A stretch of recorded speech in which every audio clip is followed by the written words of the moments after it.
जय श्री कृष्णा, राधे राधे। कैसे हो कन्हैया के लाडलो। तो सूर्य नमस्कार से शुरू होती है हमारी सुबह, और जैसे ही ठाकुर जी को हम शयन से उठाते हैं वैसे ये गौ माता आ जाती हैं। और ये एक दिन की बात नहीं है, ये मैंने ट्राई करके देख लिया है। अगर मैं 1 घंटे पहले उठाऊं ठाकुर जी को तब भी उस वक्त आ जाती हैं, और ये भी देख लिया कि अगर मैं ठाकुर जी को लेट उठाऊंगी ना तब भी उसी वक्त आएंगी। तो ये मैंने 1 महीना से ट्राई करके देख चुकी हूँ, और फिर हाँ लग गया कि जब भी जैसे ही मेरे ठाकुर जी शयन से उठते हैं सुबह, ये गैया यहाँ आ जाती है। तो ठाकुर जी कृपा है।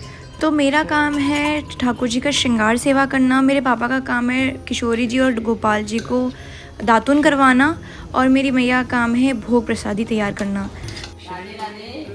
तो आज मेरी लाडली जू के लिए और राधा रानी मेरी खाना बना रही है, इतने सुंदर सुंदर व्यंजन, और मेरे लाडलों के लिए खीर पूरी का भोजन बन रहा है। आप भी आइए, प्रसाद पाइए।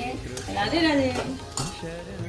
तो कृष्ण भक्त, तो चलिए ठाकुर जी को शयन से उठाते हैं। और मैंने हमेशा कहा है कि ठाकुर जी का जहाँ भी आपने विराजमान कर रखा है वहाँ पर एक ओट ज़रूरी होती है, हमेशा ओट लगा के रखिए। कभी क्या है व्यवस्था नहीं होती है तो इस वजह से पर्दा ज़रूरी है।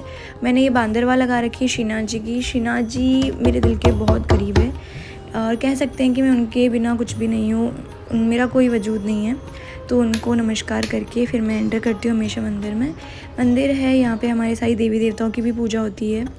कान्हा कान्हा उठ जा मेरे लाला, हे किशोरी जी उठ जाइए। प्रभु को हमेशा उठाएं तो प्यार से उठाएं, पहले थपकी लगा के, सीधा ऐसे चद्दर उठा के एकदम से खड़ा मत कर दीजिए। और दूसरी बात यह है कि प्रभु का शयन हमेशा सॉफ्ट गद्दे पे करें, प्लस वुडन पे होना चाहिए या फिर मेटल पे होना चाहिए। कभी भी प्रभु को प्लास्टिक वगैरह में शयन ना कराएं, ये ध्यान रखें।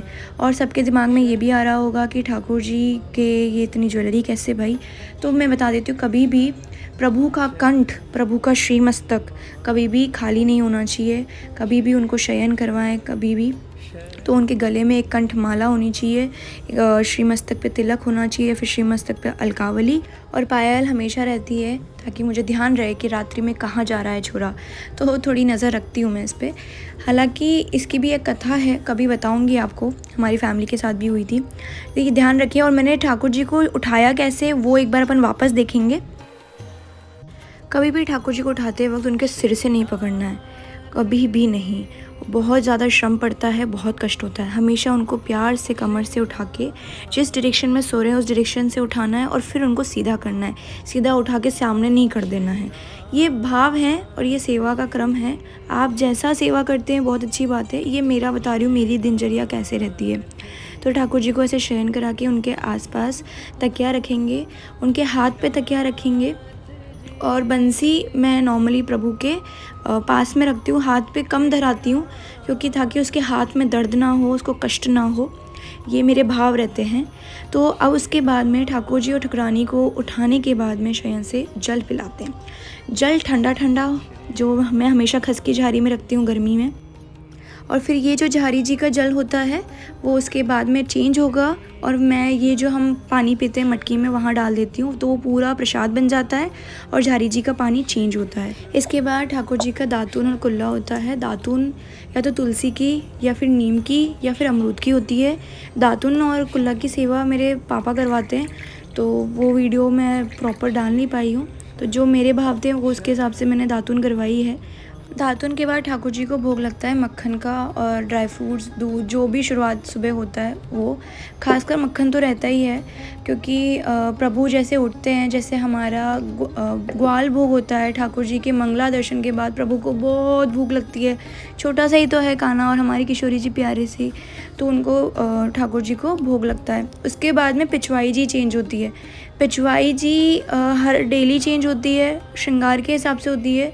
श्रृंगार पिछले दिन ही फाइनल हो जाता है कि क्या पहनाना है ठाकुर जी को, क्या नहीं पहनाना है। हालांकि कभी कभार परीक्षा भी ली जाती है कि ठाकुर जी 2-2, 3-3 घंटे हो जाते हैं और पहनते नहीं हैं, धारण नहीं करते, लेकिन उसमें भी मज़ा आता है। प्रभु की कृपा ही है कि वो हमको परेशान कर रहे हैं, तो ये बहुत ही अच्छी और भी कृपा है कि हमको ऐसा चुना है प्रभु ने। तो ये सब अभी चेंज किया है। खेल खिलौने रखते हैं, खंड पाठ पे विराजमान है, शालिग्राम जी विराजमान हैं। तो चलिए कृष्ण भक्तों, इसके बाद में प्रभु का होगा स्नान ध्यान। हमेशा ध्यान रखना, अगर किशोरी जी हैं घर में तो सबसे पहले किशोरी जी की सेवा होगी, उसके बाद में गोपाल जी की सेवा होगी। किशोरी जी हमारी स्वामिनी हैं। ये चीज़ मैंने एक संत से सीखी है जो किशोरी जी की बहुत सेवा करते हैं, वृंदावन में ही विराज रहे हैं वो। तो उन्होंने ही मुझे ये सिखाया था कि सबसे पहले किशोरी जी श्यामा प्यारी के करना और उसके बाद में प्रभु का। तो पहले क्या करते हैं अपन कि पहले अपन स्नान, क्योंकि अभी क्या गर्मी शुरू हो चुकी है, तो हमेशा अपन चंदन का, आप डेली में दूध ले सकते हैं, कच्चा दूध ले सकते हैं या फिर गंगा जल ले सकते हैं या गुलाब जल ले सकते हैं, जो भी सुविधा हो आपके आप वैसा ले सकते हैं। पंचामृत ले सकते हैं। तो प्रभु का आप ऐसे स्नान करें। दूसरी बात ये है कि प्रभु का स्नान कैसे करना है कि हमेशा मैंने आपको बोला है प्लास्टिक में नहीं करना है।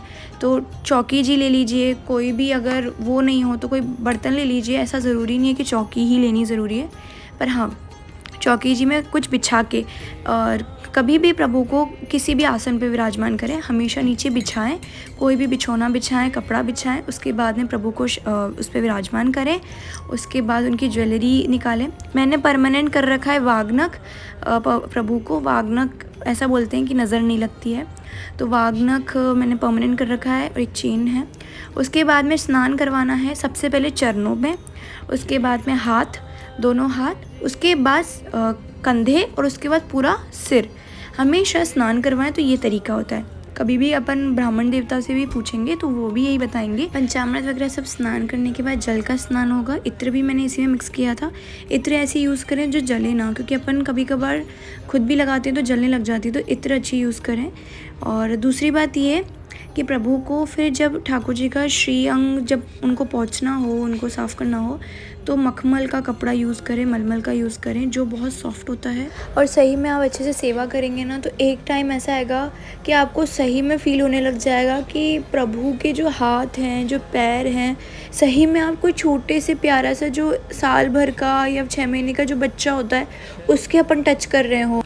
और इस जल को आप आँखों में लगा लीजिए और थोड़ा थोड़ा चरणामृत आप पूरे फैमिली को दे के इसको आप विसर्जन कर लीजिए, और इसमें भी बहुत पावर होती है।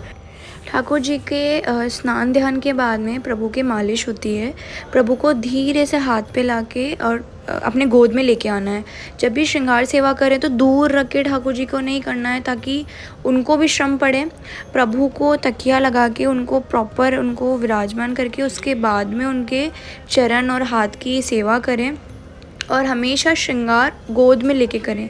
जैसे मैया अपने लाला को प्यार से गोद में बिठाकर उसको मालिश करती है, माला वाला सब धारण करवा के फिर उसको बिठा के भोग वगैरह लगाती है। यही भाव रहते हैं मेरे कि इसको गोद में ले लेती हूँ, लाली हो या लाला हो, लाडले लाल को पहले गोद में ले लिया, प्रभु के चरण से।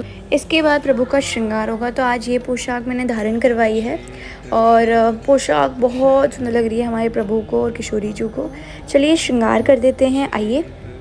और ठाकुर जी का श्रृंगार कैसे चिपकता है, लगाव आती है और ठाकुर जी के श्रीमस्तक पे ये लगा दीजिए, ये रीयूज़ कर सकते हैं आप।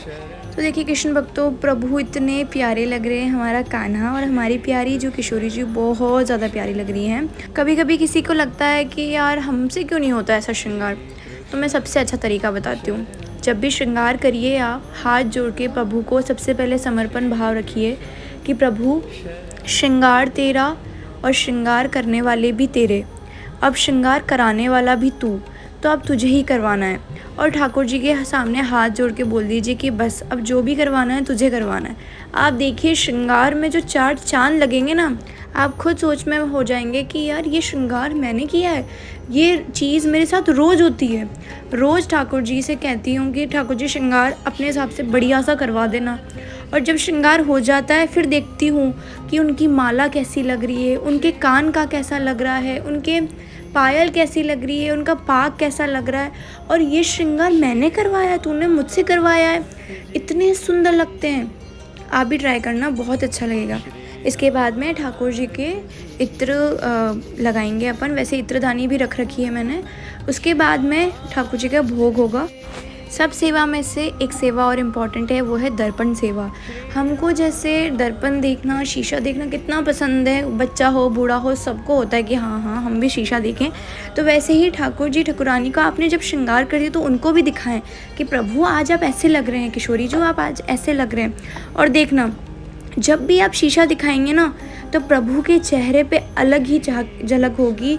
या तो कोई चीज़ उन्होंने आपने जो धराई है उनको अगर पसंद नहीं आई है तो देखना शीशा दिखाते ही वो गिर जाएगा, या शीशा दिखाते ही वो आपको दिख जाएगा कि नहीं ये चीज़ सही नहीं लगी है।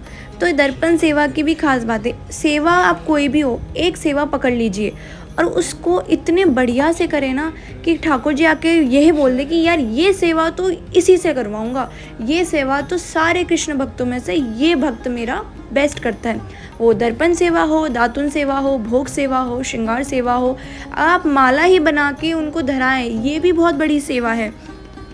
तो आप ऐसा कर लीजिए, अगर समय नहीं मिलता तो शाम को माला जी बना लीजिए प्रभु के लिए कि मैं इतनी ही सेवा कर सकता हूँ, ये कर सकती हूँ, और उनको धराएं। प्रभु उसमें भी बहुत खुश हैं। और प्रभु को जब भी भोग धरण करवाएं तो कोई चौकी जी रखें। अगर सभी देवी देवताओं के साथ में विराजमान है, उनके साथ में रखा है भोग तो कोई दिक्कत नहीं है, लेकिन वैसे ठाकुर जी और ठाकुरानी की सेवा बैठ के होती है, तो इसलिए कभी भी उनका जो भोग थाली है वो नीचे नहीं रखनी है ज़मीन पे। अब अपन लाडले लाल और लाली बोल रहे हैं, लेकिन इसका अर्थात ये तो नहीं है कि ज़मीन पे रखे हैं। तो हमारे ठाकुर और ठाकुरानी वो हमारे लिए झुक गए हैं, तो हम थोड़ा सा मर्यादा का पालन रखेंगे, उनको भोग चौकी पे धराएंगे, फिर भोग आरती करेंगे प्रभु के। ठाकुर जी की आरती के बाद उसके बाद उनको वापस से भोग लगाएंगे, मनवार करेंगे कि भाई हम जब कोई किसी को खाना खिलाते हैं, भोजन कराते हैं, तो एक बार, दो बार, तीसरी बार ही पूछते कि लीजिए, तो वैसे ही प्रभु को भी मनवार करेंगे। भोग के बाद अभी जैसे कि गर्मी है तो मैं ठाकुर जी के पास फवारा शुरू कर देती हूँ। 12:30 बजे के बाद प्रभु का शयन करवा देती हूँ और 4 बजे फिर उठाती हूँ। उससे पहले प्रभु के ये भोग धरण के बाद में थोड़ा ठंडक भी हो जाती है, और उसके बाद मेरे जो पाठ और जो भी मैं सेवा करती हूँ वो कर लेते हैं। तो कृष्ण भक्तों 4 बज गए हैं, शयन से उठाएंगे प्रभु को। तो शयन में फिर अपन लगाएंगे भोग। मैंने कहा अपना लाला बहुत छोटा है, भूख लगती है उसको, तो फिर वैसे हम नारियल पानी और कोई भी फ्रूट होता है वो लगा लेते हैं वो। तो अभी सीजनल फ्रूट्स आ रहे हैं तो तरबूज वगैरह लगाएंगे, और लाला और जा ताली बजा के प्रभु और किशोरी जी को उठाना है। और वैसे आज नौका विहार करवाने वाली हूँ, तो प्रभु का जो वस्त्र होंगे वो चेंज होंगे आज खास इसलिए क्योंकि आज 11 है, मैंने 11 के दिन ये वीडियो शूट करी थी, इसलिए तो आज शाम को नॉर्मली मैं ज़्यादातर 11 या पूनम के दिन नौका विहार करवाती हूँ। तो गर्मी आ गई तो अब तो हर 2 दिन में नौका विहार होता है प्रभु के। तो ठाकुर जी का श्रृंगार चेंज हो गया, प्रभु को विराजमान करके नौका विहार शाम को करवाएंगे। चलिए, हमारे घर में ठाकुर जी कृपा से इतने कमरे हैं लेकिन कहीं मन नहीं लगता, पूरा दिन हमारा इसी कमरे में हो जाता है और इतना अच्छा लगता है, इतना बढ़िया लगता है। और इतनी ठंडक हो गई है, और फवारे मैंने थोड़ी इत्र डाली तो एकदम मस्त हो गया है। और ये जो घूमने वाले रास है वो मुझे किसी ने गिफ्ट भिजवाया है, जोगनवीरा को, थैंक यू उनको भी, उनको मैं नीचे उनका नाम लिख दूँगी। तो प्रभु को अब यहाँ पे नौका में विराजमान करेंगे अपन। चलिए, तो सबसे पहले नौका को रख के उनसे हाथ जोड़ के प्रार्थना कीजिए कि प्रभु चलिए। तो उनसे आज्ञा ली और फिर ठाकुर जी को प्यार से उठाकर उनको विराजमान करवाया है नौका पे। हालांकि दोनों को साथ में करवाना चाहिए, करवा सकते हैं, लेकिन अभी वीडियो के लिए मैंने सिंगल मतलब पास में एक एक को ही करवाया है। वीडियो लेने में बहुत दिक्कत होती है, इसलिए मैं वीडियो नहीं ले पाती हूँ। इसमें भी मेरे प्रभु भी ऐसे हो गए थे कि बस अब कितनी वीडियो लेगी, तो मैंने बोला आज थोड़ी हेल्प कर दो आप भी। रोज़ सब बोलते हैं कि वीडियो डालो, तो इसलिए डाली है। ये भी पिछले साल कोई एक वीडियो डाली थी दिनचर्या की, और इस साल अब आई है, तो इसलिए अब शाम को 7 बजे ठाकुर जी की आरती सेवा होगी और 8:30-9 बजे ठाकुर जी का शयन होगा। चलिए, तो शयन की वीडियो मैंने एक दिन पहले शूट करी थी, क्योंकि मैं एक दिन में इतनी वीडियो नहीं ले सकती और प्रभु भी बहुत परेशान हो जाते हैं। तो ठाकुर जी को रात में क्या भोग लगाना, मेन तो उनको दूध का भोग लगता है, मीठा मीठा दूध लगाइए, उनका भोग लगाइए, और उसी को ही आप पूरी फैमिली फिर आप पी सकते हैं। और साथ में आप रबड़ी का भोग लगा सकते हैं, पान का भोग लगा सकते हैं, किसी की भी भोग लगा सकते हैं। जैसे हमारी किशोरी जी को रबड़ी बहुत पसंद है, तो ऐसे भोग लगा के उनको जलपान करें। शंख से अगर आप जल पिलाते हैं तो वो बहुत ही अच्छी बात है। शंख से जल पिला के ढक दें आप रात में, ये झारी जी भी, ताकि कोई मच्छर मक्खी गिरे नहीं उनके जल में। उनको कभी भी रात में ज़रूरत पड़ी तो पी सकते हैं। ऐसे जल रखें। साथ में आप बंटाजी रखें, बंटाजी नहीं तो कोई डब्बा रखें जिसमें ड्राई फ्रूट्स या कुछ हो, कि ठाकुर जी ठाकुरानी कभी रात में उठें, उनको भूख लगे तो वो उसमें से पा सकें। ऐसे ही प्रभु को प्रॉपर तरीके से ऐसे शयन करवाएंगे अपन। तो जय श्री कृष्णा, राधे राधे। वीडियो पसंद आई हो तो प्लीज़ लाइक करिएगा, शेयर ज़रूर कीजिएगा और सब्सक्राइब कर लीजिएगा जोगन मीरा चैनल को, ताकि आप ठाकुर जी की सेवा की वीडियो देख सकें। प्रभु कृपा से आपको पसंद आएगी ऐसी आशा करती हूँ। राधे राधे।